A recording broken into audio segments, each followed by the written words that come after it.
مخلوق عالم. عام طور پر لوگوں کا یہ خیال ہوتا ہے کہ یہ بھی غیب کی خبریں جانتے ہیں، وہ جنات ہیں. دور سلیمانی میں حضرت سلیمان علیہ السلام کو اللہ نے ایسی بادشاہت عطا فرمائی تھی کہ جتنی بھی اشیاء تھی ساری کی ساری سلیمان علیہ السلام کی تابع فرمان تھی. چرندے پرندے جنات انسان حیوانات ساری چیزیں ہوائیں یہ ساری اللہ فرماتے ہم نے سلیمان علیہ السلام کے لیے مسخر کر دی تھی.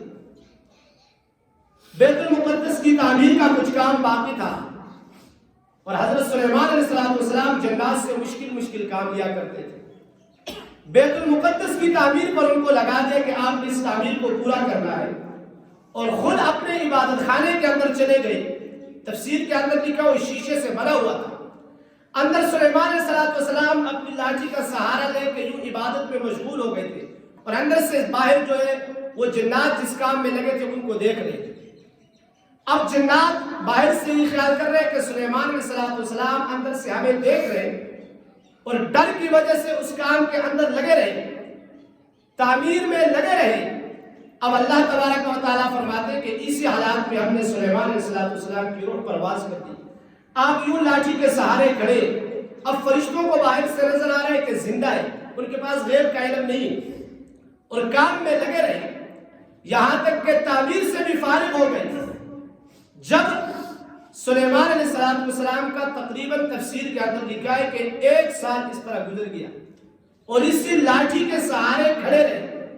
اللہ فرماتے ہیں فلما قضینا علیہ الموت ما دلہ علی موتہ الا دابۃ الارض تاکل من ساعتہ فلما خر تبینت الجن ان لو كانوا یعلمون الغیب ما لبثوا فی العذاب المہین. اللہ تعالیٰ فرماتے ہیں فلما قضینا علیہ الموت، جب ہم نے سلیمان علیہ السلام پر موت کا فیصلہ کر دیا ما دلہ علی موتہ الا دابۃ الارض، ان کی موت کی خبر کسی اور چیز نے نہیں دی انسانوں کو الا دابۃ الارض، مگر زمین کے کیڑے نے دی جسے گھن کا کیڑا کہتے ہیں، دیمک کہتے ہیں اردو میں اس کو. وہ سلیمان علیہ السلام کی عصا کو نیچے سے کھاتا رہا. اب عصا کو کھاتا رہا. جب سال کے اندر اس نے عصا کھا کے ختم کیا، وہ لاٹھی اور وہ عصا سلیمان علیہ السلام کا وزن برداشت نہ کر سکی. فلما خر، جب سلیمان علیہ السلام نیچے گر گئے، تبینت الجن ان لو كانوا يعلمون الغیب ما لبثوا فی العذاب المہین. تب جنات نے کہا کہ کاش اگر ہم غیب کی باتیں جانتے تو 1 سال مسلسل ہم مشقت میں کیوں لگے رہتے. ما لبثوا فی العذاب المہین، ہم اتنی سخت عذاب میں اور سخت پریشانی کے اندر کتنے بڑی چیزیں ہم اٹھا کے لا رہے.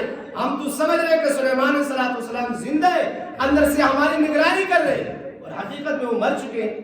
بعد میں اندازہ لگایا کہ جو دیمک کا کیڑا ہے، گھن کا کیڑا ہے، یہ 1 سال میں اس طرح کی لاٹھی کو جو ہے عصا کو کھا سکتا ہے. تو معلوم ہوا کہ سلیمان علیہ السلام کی موت پر 1 سال گزر گیا تھا. 1 سال کے اندر یہ مشقت کے کام کرتے رہے. اگر جنات کے پاس غیب کا علم ہوتا تو جیسے ہی روح پرواز کر گئی تھی اسی وقت سے ان کو بھی چھٹی مل جاتی.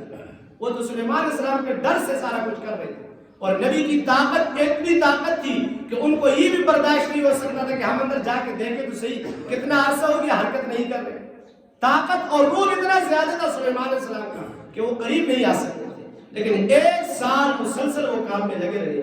1 سال کے بعد جب لاٹھی ٹوٹی، عصا نے جب سلیمان علیہ السلام کا وزن برداشت نہ کر سکے، جب نیچے گرے تب جنات پر مسئلہ واضح ہوا. تو پھر انہوں نے خود اپنی زبان سے اقرار کیا اللہ كانوا يعلمون الغیب، اگر کاش کہ ہم غیب کا علم جانتے ما لبثوا فی العذاب المہین، ہم اتنی مشقت کے کام میں ابھی تک پڑے نہ رہے. تو جنات کی اپنی زبان سے اقرار کرنا یہ اس بات کی گواہی اور دلیل ہے کہ غیب کی خبریں جاننے والا کون ہے؟ اللہ کی ذات ہے. اللہ کے علاوہ کوئی اور غیب نہیں جانتا.